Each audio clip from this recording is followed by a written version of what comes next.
नमस्कार, बहुत स्वागत है आप सभी का। मैं हूं आपके साथ ज्योति यादव। सुशासन त्योहार के अवसर पर जनसंपर्क विभाग की तरफ से आयोजित जागरूकता कार्यक्रम में लोगों ने शासन की योजनाओं के प्रति विश्वास को और मजबूत किया है और कार्यक्रम में युवाओं ने उत्साह से भागीदारी की है और प्रदेश में मुख्यमंत्री विष्णुदेव साय के नेतृत्व में चल रहे विभिन्न कल्याणकारी योजनाओं की जानकारी ली। इस आयोजन का उद्देश्य शासन की जन कल्याणकारी योजनाओं की जानकारी आमजन तक पहुंचना, योजनाओं के लाभार्थियों से संवाद स्थापित करने के साथ ही प्रदेश में चल रहे सुशासन त्योहार को जनमानस के प्रतीक करना था और जनमानस से प्रसारित करना था। और अरपा व्यू साइड में आयोजित कार्यक्रम और विविध मनोरंजन और खेल गतिविधियां आयोजित की गई। इसके साथ ही शासकीय योजनाओं पर आधारित प्रश्नोत्तरी खेल प्रतियोगिता, मनोरंजन खेल, पारंपरिक लोक नृत्य और स्थानीय कलाकारों की सांस्कृतिक प्रस्तुतियां शामिल रहीं।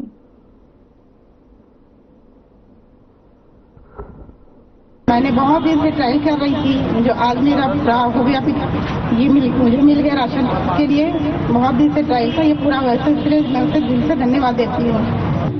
माननीय मुख्यमंत्री जी विष्णुदेव साय जी को धन्यवाद देना चाहूंगा और साथ ही नगर निगम कर्मचारी कल्पना माझी जी को धन्यवाद देना चाहूंगा, जिनकी सहायता से मुझे काफी हद तक जो दिक्कतें चल रही थी जीवन में, धंधा पानी करने में या फिर किसी दुकान को खोलने में, उससे काफी मदद मिली है। और सुशासन के द्वारा जो मुझे पैसा प्राप्त हुआ, जो लोन मुझे दिला है, उसके पश्चात मेरी जीवन शैली जो है काफी अच्छी चलने लगी है और मेरे आवक का साधन मुझे बन गया है। तो मैं काफी धन्यवाद देना चाहूंगा छत्तीसगढ़ राज्य के मुख्यमंत्री विष्णुदेव साय जी को और माननीय प्रधानमंत्री जी को भी। उनके द्वारा काफी योजना हमारे इस राज्य में दी गई है, उस योजनाओं का काफी लोगों को लाभ मिला है, उसमें से एक मैं भी हूँ। धन्यवाद।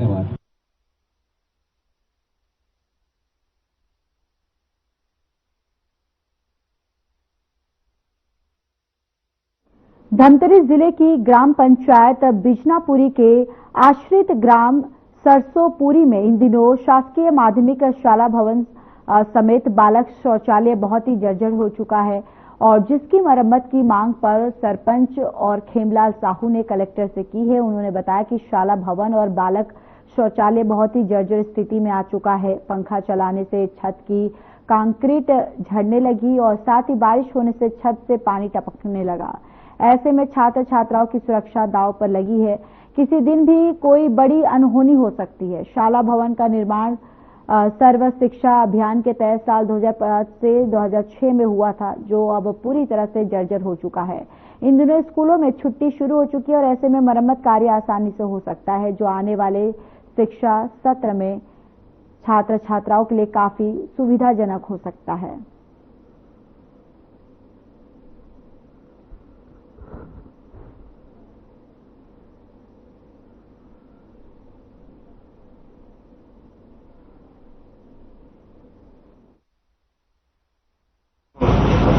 समझते हैं कि बिजनापुरी ग्राम पंचायत के अंतर्गत आश्रित ग्राम सरसोपुरी है, जहाँ पे माध्यमिक शाला सर्व शिक्षा अभियान के तहत वर्ष 2005-6 में बनाया हुआ है, वो अति जर्जर हो चुका है। अगर बरसात होती है तो वहाँ पे कमरे में एक कमरे में 10-12 सीपेज है। दूसरी बात, पंखे चलते हैं तो वहाँ पे कंक्रीट जो है धूल के बराबर गिरते हैं, तो वहाँ पे कभी भी बड़ी दुर्घटना घट सकती है।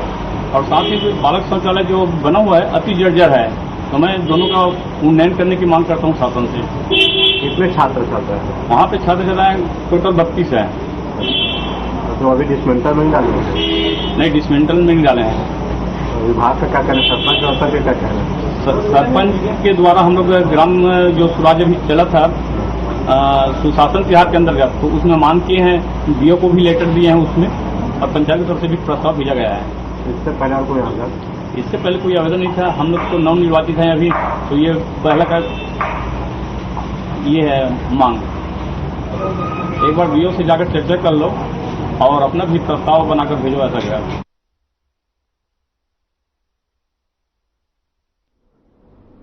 नगर निगम के कंधों में वैसे तो शहर हित के तमाम काम होते हैं, तो वही बहुत से ऐसे जरूरी काम हैं जिन्हें नगर निगम को ज्यादा तवज्जो देनी चाहिए।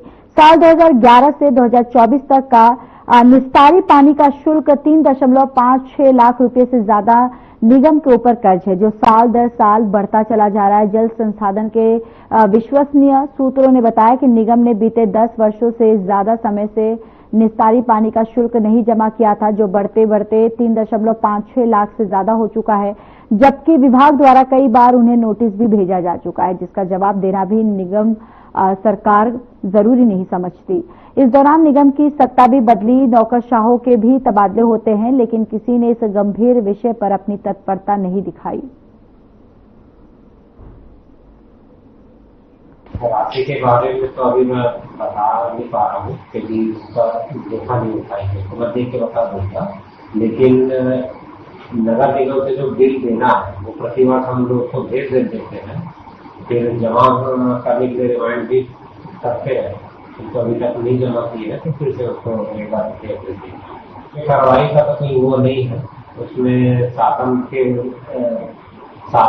तरफ से वाटर एलोकेशन होता है और शासन फिर उनका स्वीकृत करता है, तभी उनके साथ एग्रीमेंट करते हैं।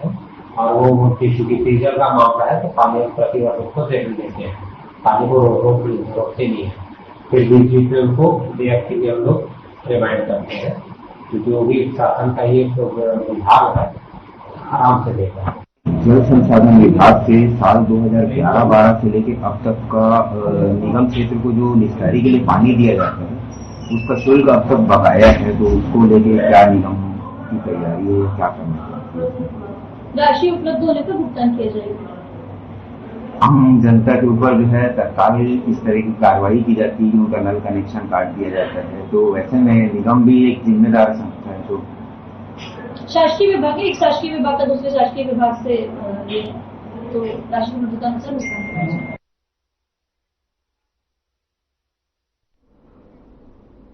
खबर कवर्धा से है, जहां 25 किलो गौमांस के साथ 4 तस्कर गिरफ्तार हुए हैं। और बताते चले कि गौमांस इंदौरी से पिपरिया ले जाया जा रहा था। पिपरिया पुलिस ने बजरंग दल की मदद से तस्करों को गिरफ्तार किया, जिसके बाद गौ सेवकों ने भारी आक्रोश उनमें देखा गया और तस्करों की यहां पर धुनाई की गई।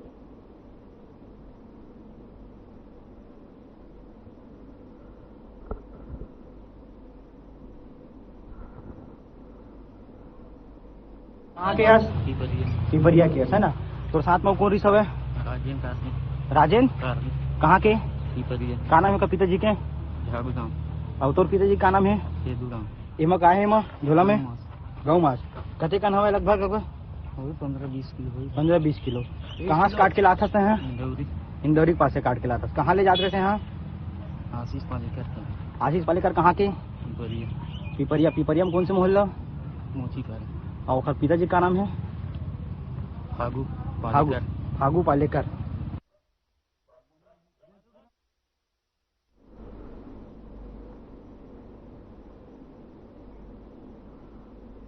राजनाथ गांव से खबर है, जहां एक ही शहर की सड़क का बुरा हाल हो गया है और 4 सालों से शहर का डामरीकरण नहीं हो पाया था। इसको लेकर शासन को भेज चुके थे। इसके बाद शासन की तरफ से शहर के 42 सड़कों को चिन्हित किया गया था और सड़क का डामरीकरण किया जाएगा। राज्य सरकार की तरफ से राशि प्रदान की गई थी। शहर में डामरीकरण के कार्य जो है वो किया गया, लेकिन शहर के आधे जगह ही डामरीकरण किया गया। सड़क आज भी पूरी तरह से खराब है, जिसका डामरीकरण नहीं हो पाया है। इसको लेकर कलेक्टर की तरफ से नाराजगी जाहिर की गई और जो शहर में डामरीकरण किया गया है वो बहुत ही खराब है और वो एक ही पानी से पूरा धुल जाएगा। तो वहीं इसकी खराब स्थिति को देखते हुए कलेक्टर ने जल्द ही सुधारने का आदेश दिया है और बाकी जो डामरीकरण बचा है उसे जल्द किया जाए।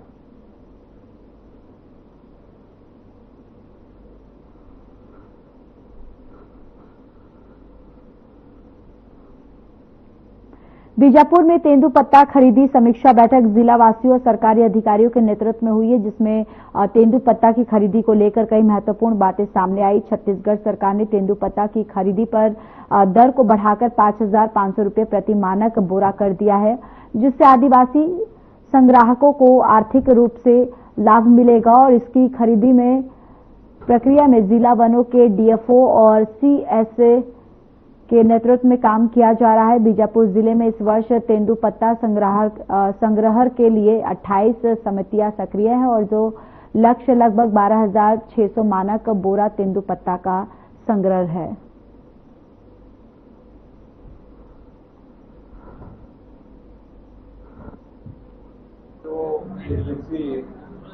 विशेष बैठक आयोजित किया गया था, जिसमें जिले के प्रबंधक और गणमान्य नागरिक, जनप्रतिनिधिगण और भी समाज प्रमुख हैं, गांव प्रमुख हैं, उनको बुलाया गया था। ये तेंदुपत्ता जो इतना बड़ा रेवेन्यू का एक आसरा बनता है, उसको कैसे इसको ठीक से किया जा सकता है और जहाँ कहीं कोई इस तरह से कोई कमियां हैं, कमियों के बारे में चर्चा किया गया और सभी तरफ से उनको आश्वासन मिला है कि ये जो है कल दिनांक से सभी घरों में जाकर के संग्रह काम प्रारंभ करेगा। संग्रह का काम है उसको पत्ता का चौड़ाई करना, अच्छे गुणवत्ता का, तो ऐसा गुणवत्ता जिससे बेड़ी बनने लायक है और उनसे उन पत्तों को तोड़ेगा, गड्ढे बनाएगा और उसके बाद में फड़ों में ला करके वहाँ पे फड़ों से विकसित होता है। हमारा जो प्रतिनिधि है, संघ का प्रतिनिधि है, वो उसको खरीदी करेगा और खरीदी करने के बाद में बाकी जो उपचारण है वो हमारा एक समिति काम है और उसका परमिशन का काम है और इसमें संग्रह का कोई रोल नहीं है। हाँ, इसमें यदि वो उठाई पटाई करता है, बोरा भर्ती करता है तो उसका अलग से पैसे मिलेगा।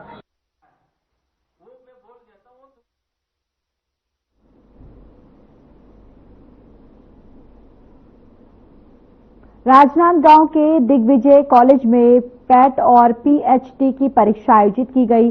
परीक्षाएं 2 पालियों में आयोजित की गई। पहला पाली सुबह 9 बजे से दोपहर 12 बजे और 12:15 तक रही और दूसरी पाली 2 बजे से शाम 5 बजे तक आयोजित हुई।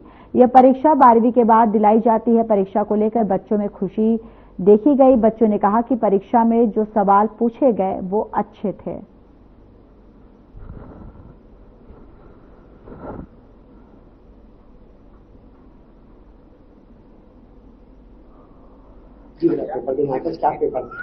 आज प्री इंजीनियरिंग टेस्ट था। आज हम लोग दिग्विजय कॉलेज में पेपर दिलाने आए थे। बाकी साल के मुकाबले इस साल बहुत ही इजी आया था पेपर और बहुत ही अच्छा लगा पेपर दिलाकर। तैयारी की वैसा है? हाँ, तैयारी किए थे वैसे ही आया जो 10th और 12th के बेसिस पे ही आया था पूरा और बढ़िया गया एग्जाम। आपका नाम? मेरा नाम मोहन वर्मा। आप कौन सा एग्जाम देने आए थे, किस तरह के प्रश्न थे? मैं सीजीपीटी का एग्जाम देने आई थी और एग्जाम अच्छा गया मेरा और 12th बेस ही मतलब आया था क्वेश्चंस। बेसिक ही थी, बेसिक ही थे। कुछ क्वेश्चन थे जो थोड़े टफ थे, बाकी पूरा बेसिक था। मेरा नाम दामिनी साहू है।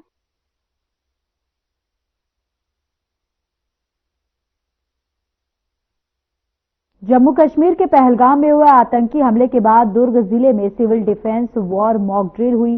Sector 6 Bhilai Nagar police petrol pump के सामने जुनवानी चौक, सूर्या मॉल, मोहन नगर, ग्रीन चौक और पुलगांव और चौक में अभ्यास किया गया। और देखिए हमारी ये पूरी report.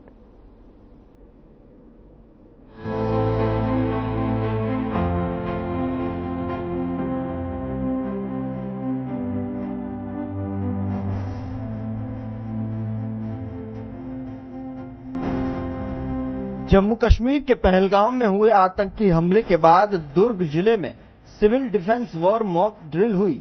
Sector 6 Bhilai Nagar police petrol pump के सामने जुनवानी चौक, सूर्या मॉल, मोहन नगर, ग्रीन चौक और पुलगांव चौक में अभ्यास किया गया। साथ ही आपको बता दें कि भिलाई के सूर्या मॉल में शाम 4 बजे कलेक्टर अभिजीत सिंह और एसएसपी विजय अग्रवाल मॉक ड्रिल स्थल पर उपस्थित रहे। 20 मिनट के लिए सेंट्रल एवेन्यू सड़क पर आवागमन बाधित रहा। स्कूटर, बाइक, ऑटो रिक्शा और कार समेत अन्य वाहनों को सेंट्रल एवेन्यू के दोनों तरफ रोक दिया गया। पहले तो उन्हें पाकिस्तान के साथ युद्ध के बारे में जानकारी दी गई और उन्हें समझाया गया आपातकालीन स्थिति में क्या करना है। शाम 4 बजे पुलिस लाइन डीएसपी चंद्र प्रकाश तिवारी ने रेड अलर्ट सायरन बजाया। वाहनों में सवार लोग गाड़ी से उतरे और मुंह में कपड़ा बांधकर सड़क पर लेट गए। कई लोग कोने में खड़े हो गए। ऑल क्लियर सिग्नल बजने तक सड़क पर लेटे रहे। जब ऑल क्लियर सायरन बजा तब सड़क से उठे। मॉकड्रिल के तहत 4 बजे सायरन काउंट किया गया था, जिसके तहत दुर्ग शहर और नई शहरी इलाकों के लगभग 6 लोकेशन पर ट्रैफिक रोकने की कार्रवाई की गई। वहाँ पर जो हमारे वॉलंटियर्स और जवान थे, उनके द्वारा लोगों को ट्रेन किया गया कि किस प्रकार से ऐसी परिस्थितियों में रिस्पॉन्ड करना है, वाहन को छोड़ करके सड़क किनारे लेट जाना है। इसके अलावा एक इंसिडेंट रिस्पॉन्स सिस्टम को करने के लिए यहाँ पर भिलाई के सूर्या मॉल में एक इंसिडेंट का अलार्म साउंड किया गया था, जिसके बारे में पहले से किसी को भी मालूम नहीं था। तत्काल ही 4:05 पे यहाँ से एक मैसेज पास ऑन किया गया वायरलेस पे कि यहाँ पर ऐसी घटना हुई है, आग लगने की घटना हुई है, यहाँ पर कई सारे लोग इंजर्ड। और उसके बाद फायर ब्रिगेड, अपने SDRF, NDRF, जिला पुलिस बल और स्वास्थ्य विभाग के एम्बुलेंस इनके द्वारा यहाँ पर रिस्पॉन्ड किया गया। लगभग 15 मिनट के अंदर जैसे भी यहाँ पर पहुँच गए और घायलों को यहाँ से रेस्क्यू करके हॉस्पिटल भेजा गया। ये वाली बात सिर्फ यही पर एक कॉल 7:30 से 7:45 का टाइम ब्लैकआउट के लिए रखा गया है। ये केवल भिलाई सेक्टर एरिया में और भिलाई प्लांट एरिया में रखा गया है। इसके लिए भिलाई प्लांट के प्रशासन से बात हो रही है। उस समय पावर सप्लाई की जाएगी एंड पूरे एरिया को डार्क किया जाएगा। लोगों के घरों में भी जो इन्वर्टर वगैरह के कनेक्शन हैं, उनसे भी अपील है कि उस दौरान अपने लाइट्स को ऑफ रखें ताकि पूरा इलाके को ब्लैकआउट किया जा सके। आम जनता से अपील ये है कि घबराएं नहीं। जिस प्रकार से आज जो प्रैक्टिस कराई जा रही है, प्रैक्टिस से भी बहुत कुछ देखने को मिलता है, बहुत सारी बातें उनको पता चलती है कि किस प्रकार से रिस्पॉन्ड करना है। तो ये जो आज आप लोगों के माध्यम से भी एक जागरूकता लोगों में आएगी और उम्मीद करते हैं कि आगे कोई भी अगर ऐसी कोई घटना होती है तो उसमें घबराने की बात नहीं है, सुरक्षित स्थानों पर चले जाए और अपना बचाव करें। देखिए, मॉकड्रिल का उद्देश्य था कि आम लोगों को हमें ये मैसेज देना था कि अगर इस तरह की अगर घटनाएं अगर होती हैं तो हमें क्या करना है जिससे हम और अन्य लोग भी सुरक्षित रहें। जैसे अगर मॉल में अगर आगजनी की या इस टाइप की घटना होती है तो तत्काल आप जो है आगजनी की घटना होती है बाहर निकल जाएं और जो असेंबल प्लेस है जहाँ पे सेफ प्लेस है वहाँ पे आप चले जाएं और या तो लेट जाएं, अगर वहाँ पे अगर नहीं निकलने का है तो लेट जाएं, या बेसमेंट है तो बेसमेंट में चले जाएं और कान को अपने रुई से बंद कर लें या रुमाल से बंद कर लें, मुंह में रुमाल वगैरह इत्यादि डाल दें ताकि कंपन वगैरह अगर हो तो हमारे जो है चोट हमारे जबड़े पे न लगे। देखिए, मॉकड्रिल का अभ्यास पूरे 7 जगह साधन लगाए गए थे, जिसमें BSP के अपने स्वास्थ्य भवन में सेक्टर 6, कुलगांव चौक, इंदिरा मार्केट, सूर्या मॉल, आपके पावर हाउस और फायर कंट्रोल में 7 जगह थे। सेंस को लेकर मॉकड्रिल की गई, जिसमें कि पूरे शहर में सायरन के माध्यम से लोगों को अलर्ट किया गया कि कैसे एयर अटैक हो सकता है, इसमें कैसे अपने आप को बचाना है, ट्रैफिक में भी कैसे रोककर गाड़ियों से उतरकर जमीन से लेटना है ताकि अपने आप को एयर अटैक से बचाया जा सके। और इसी प्रकार से एक ड्रिल यहाँ हम जहाँ खड़े हैं सूर्या मॉल में यहाँ पर की गई कि किसी तरह का अगर आग लगती है तो कैसे वहाँ से कंट्रोल रूम को बताया जाएगा, फिर वहाँ से कैसे हमारी SDRF NDRF की टीम को सूचित किया जाएगा, कैसे एम्बुलेंस के अरेंजमेंट किया जाएगा और किस प्रकार से घायलों को यहाँ से निकाला जाएगा, पब्लिक को कैसे इवैक्यूएट किया जाएगा। पूरा एक अभ्यास किया गया और इससे एक जागरूकता भी फैलेगी और हमारी जो टीम दल का विकास होगा। तो मुझे पूरी उम्मीद है कि आज सक्सेसफुल रही और इसमें जो भी समीक्षा करके जो कमी पेश है, बिल्कुल ये एक मॉकड्रिल से एक सेंसिटाइजेशन होती है, न केवल हमारे फोर्सेस की बल्कि आम जनता की, ताकि ऐसे सिचुएशन में क्या कुछ करना चाहिए। तो आगे भी हम कोशिश करेंगे कि लोगों को किसी न किसी माध्यम से जागरूक। इस प्रकार पाकिस्तान से तनाव के बीच केंद्र सरकार द्वारा 7 मई को मॉकड्रिल का आयोजन किया गया, जहां प्रशासनिक कर्मचारी और अधिकारी मौजूद रहे और आपातकालीन स्थिति में लोगों को क्या करना चाहिए इसे लेकर लोगों को जागरूक किया गया। Bureau report.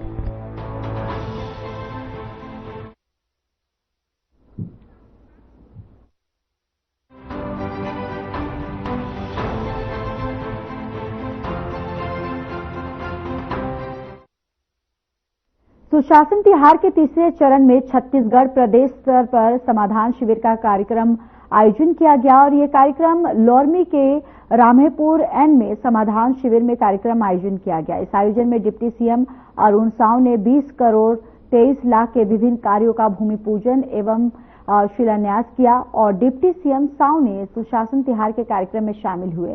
इस दौरान उन्होंने निर्जल पियाऊ घर का निरीक्षण किया और साथ ही बीजेपी के कार्यकर्ता और मुंगेली जिला कलेक्टर, पुलिस अधीक्षक, जिला पंचायत, सीईओ सहित पियाऊ घर में पानी पीकर पेयजल सदस्य को विदाई दी।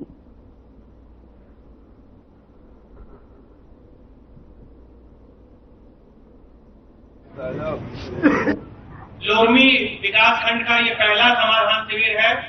इस कार्यक्रम में पधारे हुए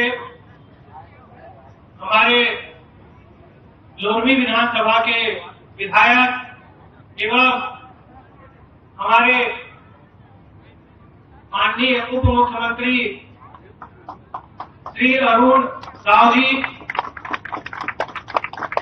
हमारे साथ वे माननीय मुख्यमंत्री जी के द्वारा समाधान शिविर का निर्देश दिया गया और सुशासन तिहार के तीसरे चरण में हम लोग समाधान शिविर कर रहे हैं। आज जो उपस्थित हुए हैं, मैं आपको बताना चाहूंगा कि हमारे पूरे मुंगेली जिले में इस सुशासन तिहार के तहत बहुत बड़ी संख्या में आवेदन प्राप्त हुए हैं। 1,29,000 आवेदन प्राप्त हुए और उनका दूसरे चरण में 11 अप्रैल से 5 मई के बीच हम लोगों ने उसका विभिन्न विभागों ने उसका निराकरण किया और उसमें से 1,23,000 आवेदनों का हमने निराकरण कर लिया। इस रामेपुर शिविर में 15 ग्राम पंचायतों का क्लस्टर बना के और जो भी आवेदन आए हैं उनका निराकरण करके आज हम सभी विभाग आज यहाँ इस समाधान शिविर में उपस्थित हुए। मैं अगर इस क्लस्टर की बात करूं तो कुल 32 विभागों को 7,837 आवेदन प्राप्त हुए, जिसमें से 7,684 मांग था और 96 शिकायत थे। इन सभी आवेदनों का गुणवत्तापूर्वक विभिन्न विभागों के द्वारा निराकरण किया गया। जब मैं आपको बताना चाहूंगा कि जो हमको आवेदन प्राप्त हुए थे उसमें सबसे ज्यादा आवेदन पंचायत एवं ग्रामीण विकास विभाग को प्राप्त हुए। पंचायत एवं ग्रामीण विकास विभाग को 6,033 आवेदन प्राप्त हुए, जिसमें से 6,000 मांग थे और 18 शिकायतें थी। इन सभी का हमने निराकरण किया। पंचायत विभाग में अधिकांश शिकायतें और अधिकांश जो आवेदन थे वो मनरेगा से संबंधित थे और प्रधानमंत्री आवास योजना से संबंधित थे। प्रधानमंत्री आवास योजना से 34,000 आवेदन 3,400 आवेदन हम लोगों को प्राप्त हुए थे। ऐसे ही खाद्य विभाग से 411 आवेदन प्राप्त हुए, समाज कल्याण विभाग को 226 आवेदन प्राप्त हुए। इस प्रकार विभिन्न विभागों को आवेदन प्राप्त हुए। उन आवेदनों पर माननीय कलेक्टर महोदय के निर्देश पे जिले में गुणवत्तापूर्वक निराकरण किया गया है। हमारे मुंगेली जिला के गौरव छत्तीसगढ़ शासन उप मुख्यमंत्री श्री साव सर जी तथा मंच पर उपस्थित समस्त जनप्रतिनिधिगण, शक्ति स्वरूपा समस्त जनप्रतिनिधिगण तथा ये जिले में नव पदस्थ आदरणीय श्री कलेक्टर साहब एवं अधिकारीगण, सभी विभाग के उपस्थित कर्मचारीगण तथा दूरस्थ क्षेत्रों से आए हुए समस्त प्रतिष्ठित जन, सबसे पहले मैं आप सभी लोगों को सुशासन तिहार के तीसरे चरण की बहुत बहुत बधाई देना चाहूंगा। जो कि आदरणीय सीओ साहब ने अपनी हम लोगों के सारे विभागों की रूपरेखा, हमने क्या कार्य किया इसके बारे में आप सभी लोगों को बताया और आप सभी लोगों ने ध्यान से सुना। बस मैं अपनी बात एक छोटे से रामचरितमानस के एक दृश्य से आप लोगों को बस एक छोटा सा अपना विचार जो मैंने अपने पूर्वजों से अपने परिवार में सुना है, बस उसी को बोलते हुए मैं अपने स्थान ग्रहण करूंगा। मैं बात बताना चाहता हूँ सबरी और राम प्रसन्न की, जो मेरे पिताजी मेरे को हमेशा कहा करते थे। सबरी के आश्रम में जब श्री रामचंद्र जी वहां पर पहुंचते हैं तो वहां पर सबरी उनको पेड़ खिलाती है और पेड़ खिलाते खिलाते माता सबरी श्री रामचंद्र जी से ठिठोली करते हुए कहती है। सुशासन तिहार के अंतर्गत आज लोरमी के रामेपुर एन में समाधान शिविर का आयोजन हुआ। 7,500 से अधिक आवेदन पत्र प्राप्त हुए, जिसमें से अधिकांश का निराकरण किया गया है। 57 आवेदन बचे हैं जिसका निराकरण होना है।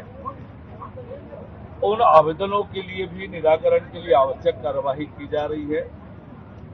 आज 20 करोड़ 23 लाख लोरमी विधानसभा के प्रथम समाधान शिविर में